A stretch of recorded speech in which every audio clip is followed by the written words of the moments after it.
فرمایا کہ گھر انہی میں سے، فرمایا افضل ترین گھر ہی علی و فاطمہ زہرا سلام اللہ علیہ کا ہے. تو یہ کائنات کا وہ افضل ترین گھر ہے، وہ افضل ترین خانوادہ ہے. میں اس سے ایک نتیجہ عرض کرنا چاہتا ہوں. شیخ سلیمان قندوزی حنفی نام سے ظاہر ہے کہ اہل سنت مسلک سے تعلق رکھتے ہیں. ان کی کتاب ہے جناب المودہ، اس میں انہوں نے اس حدیث کو لکھا ہے کہ حضور نے فرمایا تھا کہ اگر اس روئے زمین پر علی اور زہرا اور حسن اور حسین سے بڑھ کر کوئی ہستی ہوتی تو اللہ سبحانہ و تعالیٰ مجھے انہیں لے جانے کا حکم دیتا میدان مباہلہ میں. میدان مباہلہ میں اللہ سبحانہ و تعالیٰ کا یہ امر کرنا کہ لے جائیے آپ اپنا انا و ابناکم و نساءنا و نساءکم انفسنا و انفسکم، ان ہستیوں کو لے جائیے. یہ اس بات کی دلیل ہے کہ ان سے بڑھ کر روئے زمین پر کوئی زندگی گزارنے والا نہیں ہے. اب کچھ پرنسپلز ہیں، کچھ فنڈامنٹلز ہیں کہ جو ان کے گھر پر حاکم ہیں. ذرا غور کیجیے گا، اس پہ کبھی تفصیل سے اور بات کریں گے، لیکن میں چاہتا ہوں کہ کچھ باتیں ایک دو پوائنٹس مختصر سے آ جائیں. گزشتہ 2-3 مجالس جو ہوئی اس میں ایک میں موضوع یہ رہا کہ ماں باپ کو بیٹیوں کے ساتھ کیا تعلق رکھنا چاہیے اور انہیں کیا کیا سکھلانا چاہیے، اور پھر کل کے گفتگو میں یہ رہا کہ ماں باپ کو بیٹوں کے ساتھ کیا کیا تعلق ان کا کیسا ہونا چاہیے، کہ انہیں کیا سکھلانا چاہیے، انہیں کیا father should teach his son, کیا کیا اسے سکھلانا چاہیے.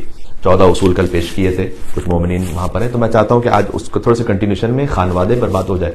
اور بہت مختصر، ایک عالم دین ہے، انہوں نے خود ہی بیان کیا کہ جب میں ان پرنسپلز کو دیکھ رہا تھا کہ یہ اصول وہ ہیں کہ جو غیر قابل تغیر ہیں.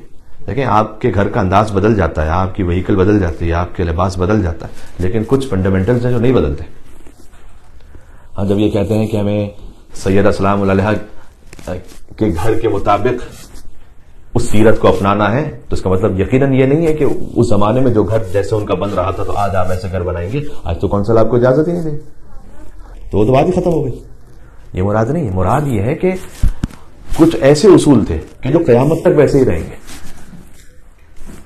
سیدہ سلام اللہ علیہ نے مولا علی علیہ السلام کے ساتھ 9 سال زندگی گزاری ہے. اگر 90 سال بھی زندگی گزارتی تو یہی اصول رہتے.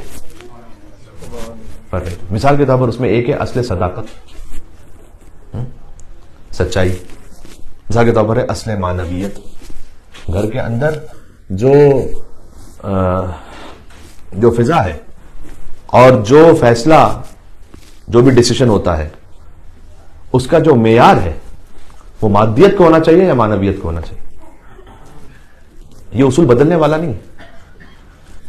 یعنی ازدواج ہوا امیر المومنین کا سیدہ سلام اللہ علیہ سے، اور فرمائے کہ ہم جیسے عبادت کرتے آئے ہیں اپنی زندگیوں میں تو آج بھی اسی طرح سے عبادت کے ساتھ ہی آغاز کریں. اس طرح سے کہ جب امیر المومنین تشریف لے جائیں رسول اللہ کے پاس اور حضور یہ پوچھیں کہ آپ نے اپنی زوجہ کو کیسا پایا، تو امیر المومنین بیان فرمائے کہ نعم العون علی طاعت اللہ، میں نے فاطمہ زہرا کو عبادت خداوندی میں بہترین مددگار پایا. اچھا اسے قیاس نہیں کیجیے گا ہم اور آپ سے. عبادت خداوندی میں، اطاعت خداوندی میں بہترین مددگار پایا، یعنی مثال کے طور پر یہ کہ ہم سو رہے ہیں اور پھر زوجہ نے آ کے جگہ کہ فجر کا وقت ہو رہا ہے تو اٹھ جائیے، تو اس طرح کی کوئی اطاعت خداوندی میں بہترین مددگار پایا. یا علی ابن ابی طالب کی اطاعت کی بات ہو رہی ہے کہ جن کی ایک ضربت ثقلین کی عبادت سے افضل ہے، اس عبادت میں بہترین مددگار پایا فاطمہ زہرا سلام اللہ علیہا کو. بات واضح. ایک مل کے سلوات بھیجے، نام ہے حجر کرار اور نام ہے بی بی فاطمہ زہرا سلام اللہ. اللہم صلی علی محمد وعلی محمد. حتیٰ یہ کہ جب شہادت کی منزل بھی قریب تھی تو بی بی نے فرمایا کہ اے ابو الحسن آپ کثرت کے ساتھ میرے لیے قرآن کی تلاوت فرمائیے گا اور دعا کیجیے گا. فقط قرآن نہیں، کثرت کے ساتھ قرآن. تو ایک معنویت وہ حاکم تھی گھر پہ. مثال کے طور پر جو زوجین ہیں ان میں اصل تکریم یعنی principle of respect, love and respect, یہ بہت ضروری ہے.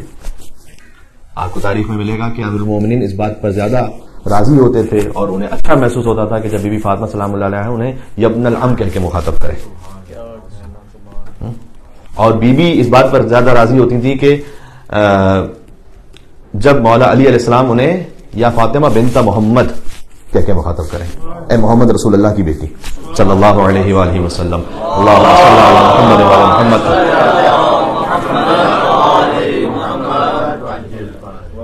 یہ جو طرفین کے درمیان احترام ہے، تو اگر ایک خاتون بات کر رہی ہیں اپنے پیرنٹس سے، اپنے عزیز اقربا سے، شرعاً بھی جائز نہیں ہے کہ وہ غیبت کریں یا بے احترامی کریں اپنے شوہر کی ان کے سامنے، اور شوہر کے لیے جائز نہیں ہے کہ وہ بے احترامی کرے اپنے ماں باپ کے سامنے اپنی زوجہ کی. تو وہ جو احترام کا معاملہ تھا، اور میں نے اس میں 2 لفظ استعمال کیے، لو اینڈ ریسپیکٹ، یہ دونوں، اور یہ وہ اصل ہے کہ جو زمانے کے بدل جانے سے یہ اصل تبدیل نہیں ہوگا، یہ ہمیشہ ایسے ہی رہے گا. بات واضح؟ سبحان اللہ. مثال کے طور پر ایک پرنسپل ہے سمپلسٹی کا. اب سمپلسٹی کا مطلب کیا ہے؟ سمپلسٹی کا مطلب یہ، کل بھی ایک بات عرض کر رہا تھا، ہو سکتا ہے کہ آپ بہت ساری چیزوں کو اللہ سبحانہ وتعالیٰ نے آپ کو اتنا عطا فرمایا ہوا ہے کہ آپ بہت کچھ افورڈ کر سکتے ہیں. آپ 10,000 کی ریسٹ واچ افورڈ کر سکتے ہیں، $10,000 میرا مطلب ہے. تو کیا یہ عقلی اور منطقی طور پر بہتر ہوگا کہ آپ یہ کام کریں گے؟ ہر وہ چیز کہ جو ہم لے سکتے ہیں ضروری ہے کہ وہ لیں گے؟ اور اس سے پھر کئی مرتبہ چونکہ ہرس بڑھتی چلی جاتی ہے.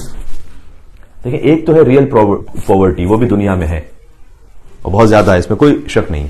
لیکن ایک ہوتی ہے کمپیریٹو پاورٹی، یعنی آپ ہیں نہیں فقیر، لیکن آپ اپنے آپ کو کسی اور سے کمپیئر کرتے تو فقیر اپنے آپ کو محسوس کرنے لگتے ہیں. یہ ذہن کا فخر ہے، اصل میں حقیقت میں نہیں ہے. امیر المومنین نے حارث ہمدانی کو خط لکھا، نہج البلاغہ میں خط موجود ہے کہ حارث، جب زندگی گزارنی ہو تو یہ دیکھو کہ تم سے وہ افراد کے جو نچلے درجے پہ زندگی گزارے وہ کیسے ہیں، ہمیشہ خوش و راضی رہو گے.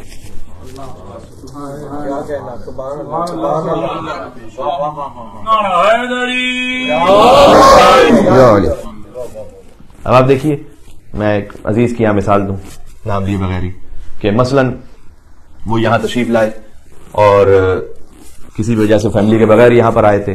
3 مہینے کی ان کی بیٹی تو انہیں چھوڑ کر آئے، 4 سال تک یہاں پر رہے بغیر ظاہر کہ بیٹی سے باقاعدہ ملاقات ہوئے. اس کے بعد وہ وہاں تشریف لے گئے، کچھ عرصہ وہاں گزارا، پھر انہیں یہاں پر آنا پڑا. ابھی 5-6 دن یہاں آئے ہوئے تھے کہ ان کے والد کا انتقال ہو گیا، واپس نہیں جا سکتے.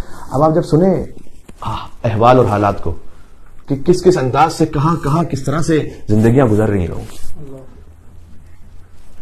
تو جب بے سبب تقابل کرنے لگیں گے کہ ان کے پاس یہ ماڈل، ان کے پاس اتنے گھر، ان کے پاس اتنی پراپرٹی، یہ اصل میں فقر نہیں ہے، یہ ہمارا ذہنی فقر ہے. جی، تو اس سے کبھی بھی زندگی میں سکون نہیں آ سکتا. ایک مولا علی علیہ السلام ہی سے روایت ہے، مولا فرماتے ہیں کہ، البتہ آپ میں سے تقریباً اکثر کے لیے فی الحال شاید پہلا حصہ اتنا مفید نہ ہو، مولا فرماتے ہیں کہ اگر کسی کو ازدواج کرنا ہو تو وہ یہ کام کرے کہ 2 رکعت نماز پڑھے، اور 2 رکعت نماز میں الحمد اور سورہ یاسین کے ساتھ پڑھے. بظاہر یہ ہے کہ دونوں رکعتوں میں الحمد اور سورہ یاسین، اور نماز کے بعد یہ دعا مانگے. اب جو دعا امام علیہ السلام نے سکھلائی نا، یہ وہ پیرامیٹر ہے کہ جو امام بتلا رہے کہ گھر میں کون سے اصول حاکم ہونے چاہیے. میں نے فرمایا کہ یوں دعا مانگو کہ اللہم ارزقنی زوجۃ صالحۃ